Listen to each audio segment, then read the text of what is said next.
Hey, how you doing down there, Taylor? Looks good. Yeah, not too bad, really. It's not very good on the other end, but down here it's pretty good. Everybody must be wrapping up down around Camrose, eh? Or is it wet? I heard it was wet down there somewhere.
Lots going on, yeah. The neighbor just finished here yesterday, I think. I expect there's a few guys wrapping up around here.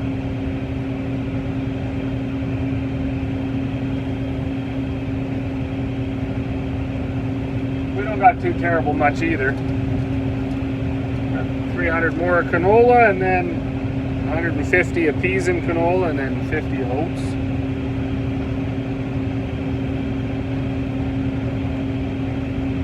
It's windy up here though, holy moly.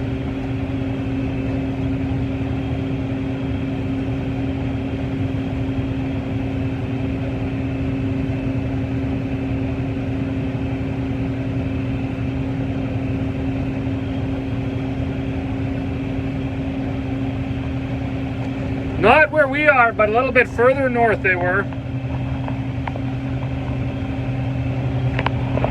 It's too miserable of a climate and too awful of soil to live here. They don't like it here. They search out the better land. Not enough to eat.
You can sure tell where the better ground is this year. Holy man.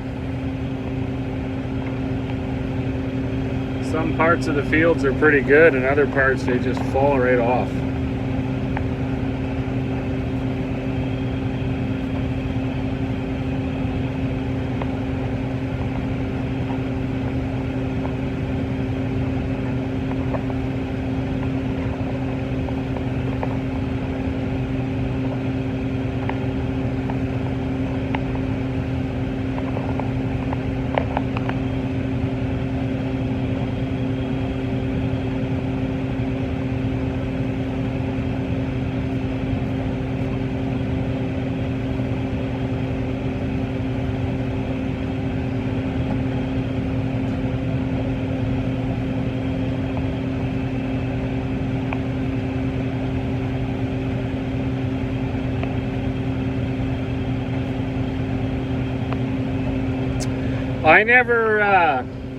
I never went past high school. I graduated and then I climbed on a drilling rig. Did that for like 10, 11 years. By that time, the farm was pretty much big enough that it needed someone to be here anyways. So I did a bit of custom grain hauling. I do a bit of custom spraying. We've done some custom seeding. But no, I have no formal training.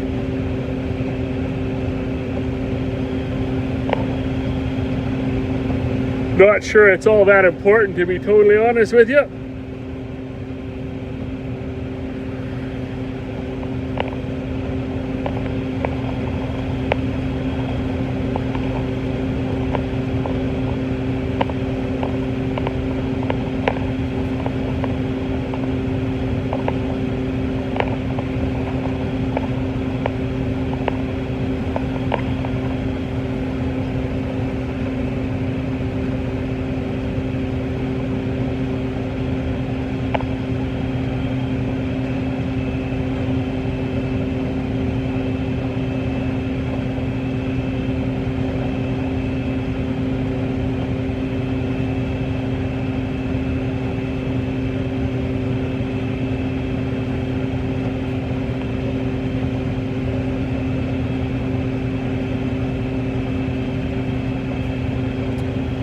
This is some sort of a true flex. I don't know the number. I stopped paying attention to numbers like 5 years ago. Excuse me, because you could never seem to get the same one twice anyways.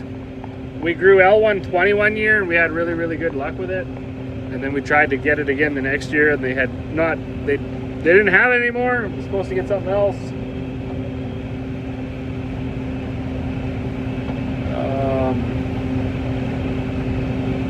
Well, I'm not sure exactly how that fits because it's like not. I think you can spray it with. Well, there's the baler man. You can spray it with both, right? You can spray it with. I can't even remember what bag it come in, to be honest with you. You can spray it with Liberty, or you can spray it with Roundup. Hey Damon, how's it going down there? You guys are all wrapped up, eh?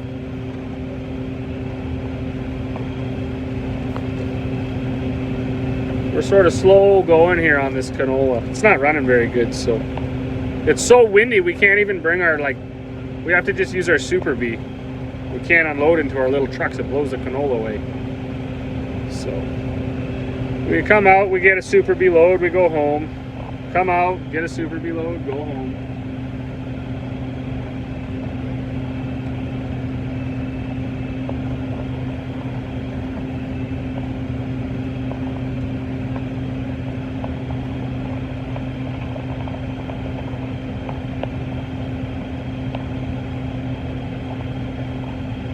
Do some heroin. Well, I'm hoping that this year we can put some fertilizer down this fall. It's been such a long fall that the guy can probably get away with doing a bit of fall spraying and fall fertilizer.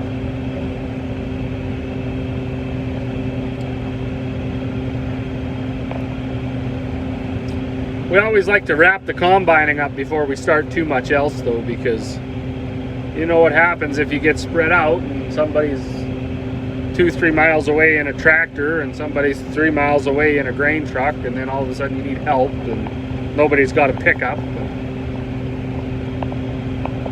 In our experience, it usually just goes bad.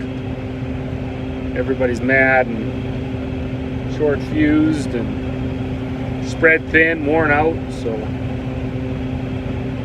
we try to stick with one project at a time. It was so dry we hardly did post-harvest spraying. It already put away and cleaned up.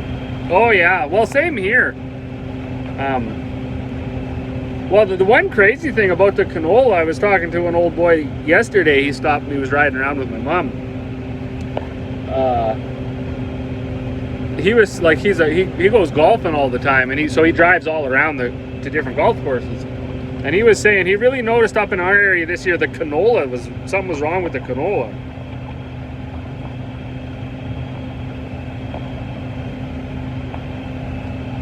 What is not well for yield? So I don't know what this is running. Our yield monitor it's never been calibrated. I don't even know how to calibrate it, so it's not accurate. But I think we're probably like in the low to mid 30s, I would think. I was just doing some quick math when we went in to unload our Super Bee. So I think when we're done this 300 acres, we're gonna have a little over 12,000 bushels. So that should mean the average is about 40. I don't think it's making 40, but we won't know until, because I don't know how. I know I can't fit my Super Bee in the bin that I'm in. It's a 10,000 bushel bin, but I don't know how much of the Super Bee I can fit, and also I don't know how much of the field we're gonna finish. So, but we like to see 40 if possible.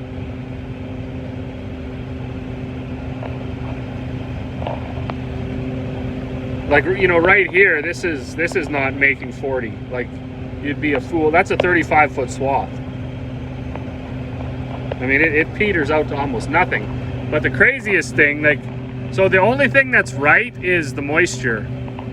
It is 7.5. This is just, it just changes, but it's not right. So when you get up on the hill here, it drops way off to nothing. And then it'll go up. I don't even know how to. I was looking in the thing. I don't even know how to calibrate it. We've owned this combine for like 12 years, and nobody's ever messed around with that.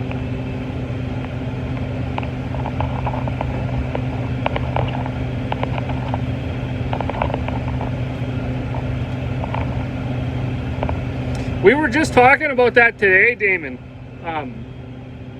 Well, so yeah, like here it floats around 16, and I mean, I guess it could be 16. I don't know.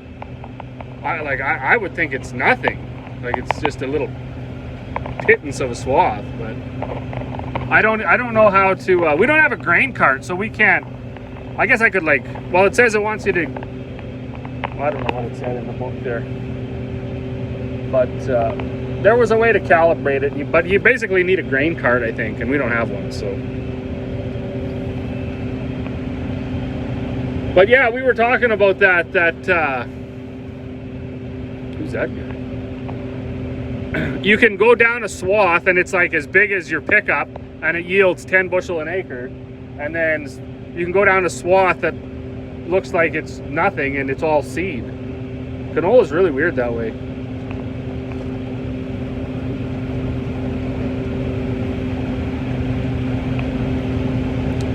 We only run by the grain bins. We don't ever run by the field.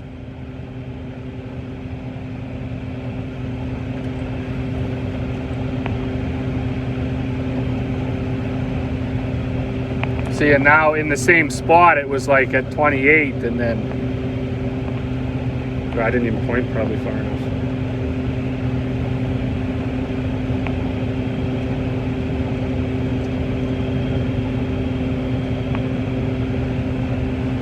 I'm getting more interested in the potentially straight cut varieties.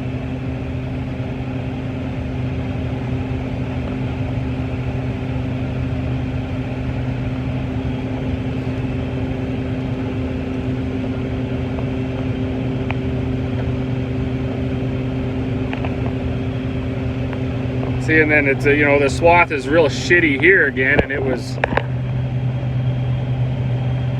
in the teens, goes into the 20s. When you get down to where the swath is quite thick, it'll go up into the 30s, but like I say, they're just, as far as I'm concerned, it could even just be a, you know, a red, yellow, green gauge, and it could just, like, if you're in a shitty crop, it could go into the red, and if you got into a good crop, it would go into the green. Because I don't know, knowing the bushels, aside from trying to piss everybody off at the coffee shop, it's really not even that intelligent to start talking about, you know, the best spot in the field and be like, oh yeah, my canola hit 80. It's just like, probably didn't. Right? Like, it probably didn't.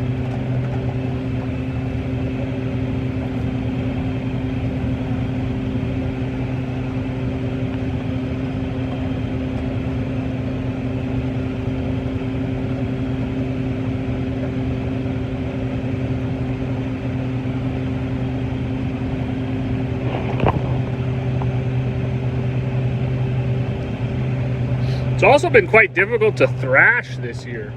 Like, we've had to close things way up and speed things way up.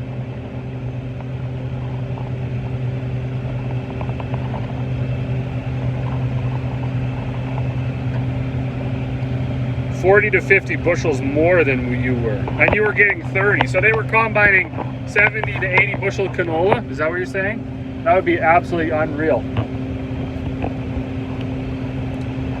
If a farmer gets that, there's like 0% chance they should ever complain about farming, because you would make nothing but money, like stupid money. The best we ever did up here was like 3 years ago, and we averaged just under 50. And that was after it was all hauled to the elevator. We're mostly like mid-30s, low 40s kind of people.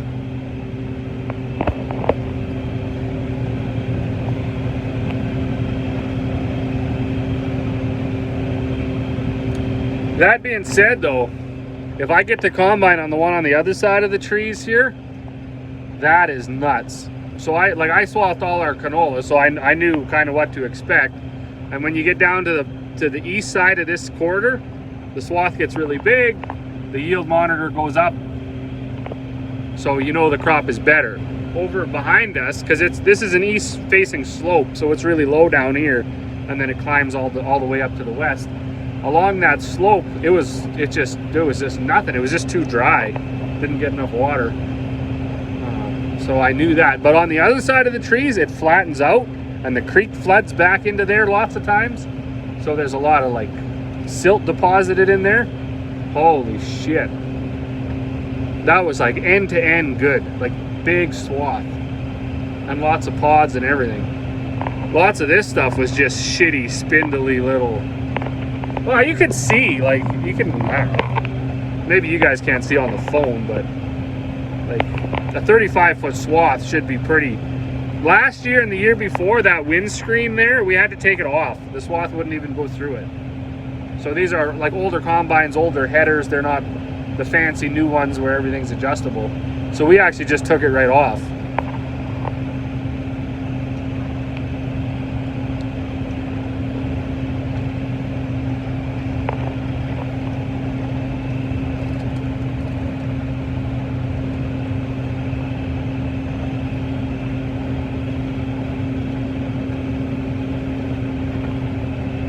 How did your claws work out for you, Damon? That thing you said was just a beast, eh?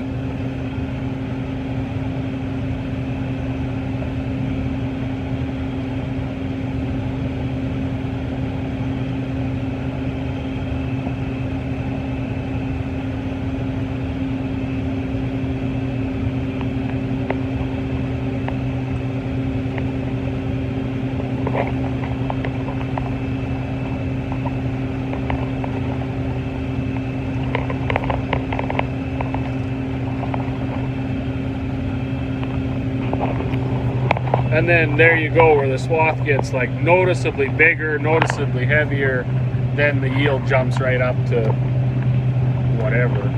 So is it 35? I don't know. I expect it is. Yeah, didn't you guys have a new Claus combine on the farm this year? You said it was just a monster?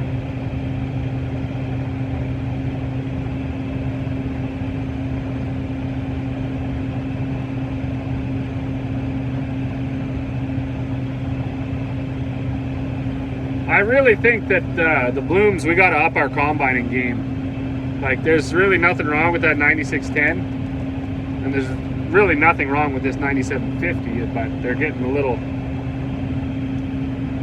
few hours on them, they're getting a little older, and I think just a little small. I think we're going to have to shift and get into a new situation where we can just, you know, run one for the majority of the time, and if things are going really good, then we can fire up an old one and get two going. But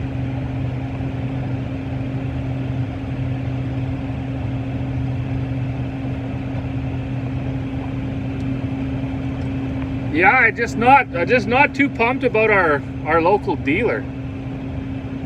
I'm sure they're great, and they're big, and they get. I seen on Kijiji Taylor last night, I was looking, a 2023 X9 without the header is $1.3 million. So I guess that's like, you know, delivery next fall. But yeah, 1.3 million bucks. I was gonna drive up to a farm in Falera. They're already done now, but if they weren't done, I was gonna drive up, and they have 9 of them. Go for a burn. I think that's probably a little beyond the Bloom's ability and needs. I've heard lots of good things about those 9870s. So I think one of those, if I could find one of those with, I don't know, 1,000 hours on it or something, might be okay.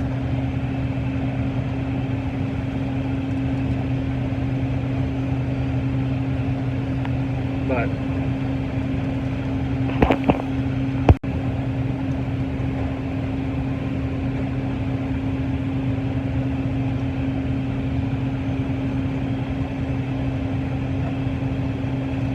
I'm just not sure what the best would be. I really want to try a New Holland. I really think, from all the reading that I've done and the research, I really want to try a New Holland, but we just had such bad luck with our dealer for the last, I don't know, say 6-7 years. This last year has been really good. Like, the mechanics have been awesome, parts people, service people, everybody. They've been really nice and easy to deal with and helpful. But up until this spring, holy smokes, that was awful. And you just can't put your harvest in their hands, right? Until I don't know, maybe you should never. And I don't know why. Lots of people they just crap on the New Holland combine, but you know, if you do any sort of research into it, you know, they have I would say arguably better technology than the rest. The only thing that keeps us in the green machines is the service and, you know, like access to parts. Like, we just cannot pass that up. They, you know, if they don't have it in Grand Prairie, it's almost guaranteed it's in Edmonton. And if it's not in Edmonton, they'll overnight it from like wherever.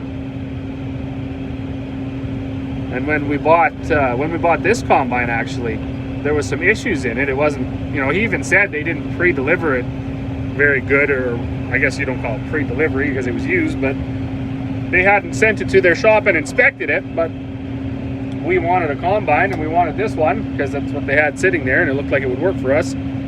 So they said, okay, well, yeah, just go ahead and take it. And we did, and it was like within the first week, it was down for like 7 days. There was some shit wrong over here, and like lots of electrical gremlins.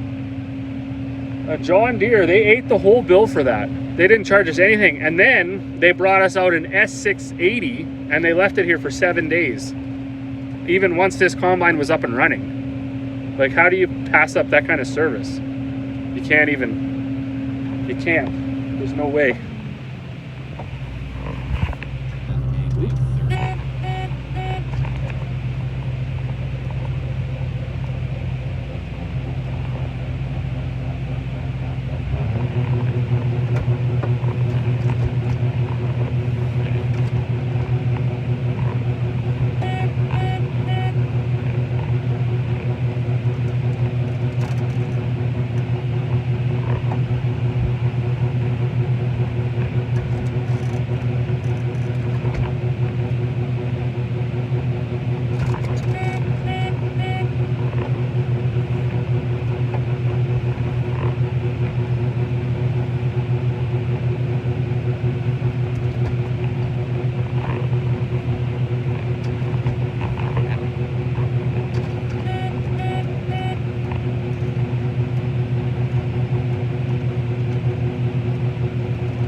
Oop.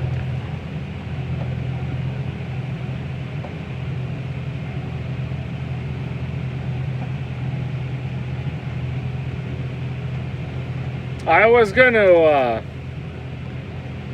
bug the dude, ask him if he had a demo out in our area. My one neighbor, he runs 3 of them, and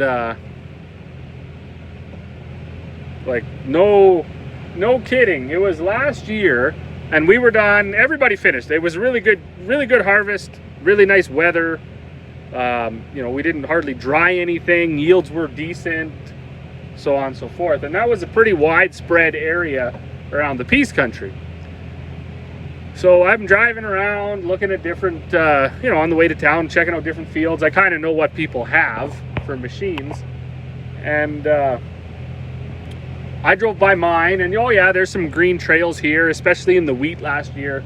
I don't know exactly what happened, but one problem on our farm is mostly my mom and my wife do the combining, and nothing against them, but I mean, they don't get out and check quite as much. And even setting it for canola, it's kind of like a 2-person job, really. Like if you're going to drop pans and stuff like that, you need some help. So we're a little bit short-handed, so we don't always get back right away, right? And that's in any crop. So if they're thrashing away on wheat, they might do 20, 30, 40 acres before we get back to help them and check for losses and things. What I'm getting at is, so we have a 9610, we have a 9750, and yeah, there was green trails behind us here and there. We were definitely throwing some over, and it was like that all over. But my neighbor with them New Hollands, he you could noticeably tell which fields were his, and there was there was no green trail behind it. So I don't know. Of course, they're bigger capacity machines and everything. You know, maybe we go a little too fast when you're trying to jam. I don't think a combine like the 9610 really was ever designed for a 35-foot header. I don't even think this 9750 was designed for a 35-foot header. I think it has a smaller cleaning area than the 9610 actually. So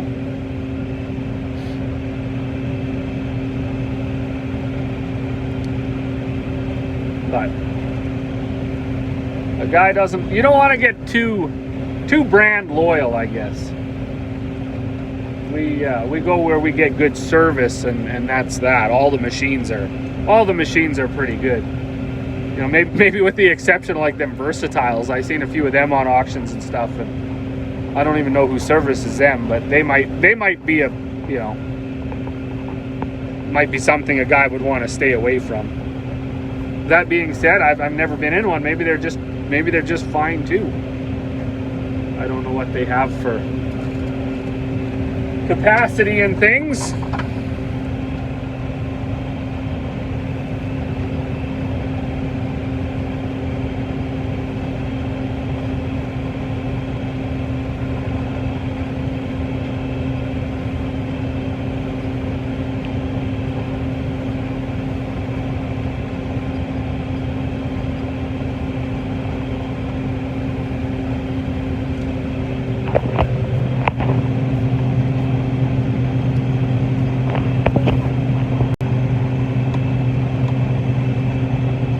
Interesting life to be a bird, eh? Just fly around and chase mice.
That's funny. There are lots of farm critters that end up with arguably better lives than some people in this, you know, who are protesting for their well-being. We just sent one of our steers off to the freezer camp today. He, I guess, a couple days ago they noticed looked like he was starting to bloat. So he was a runt anyways. I think he might have had stomach issues from birth, but he's been kicking around for, I don't know, he's like, well, he's a little over a year, I think. But my father-in-law gave him to my little boy. He said, well, you look after him and raise him up, just because he was an orphan. So we did, and today I asked my little guy, and I said, well, are you sad that he's gone? And he said, no, that's fine. We raised him, and we gave him the best life he could have, and we fed him, and now he'll feed us. I thought, like, that's pretty reasonable thing for a 5-year-old. And Chippy definitely lived a good life. No one can say that.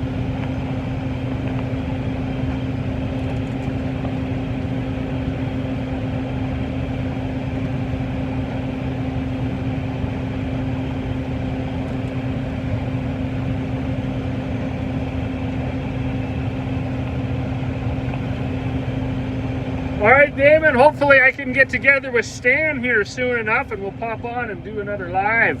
I've been jonesing for a scotch and a cigar. You have a good night, man.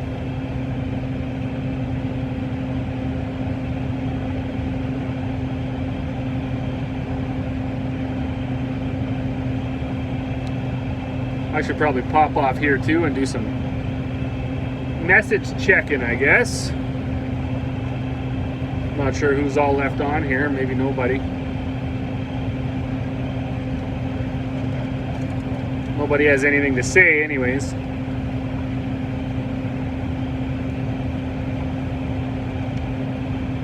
little bit shaky.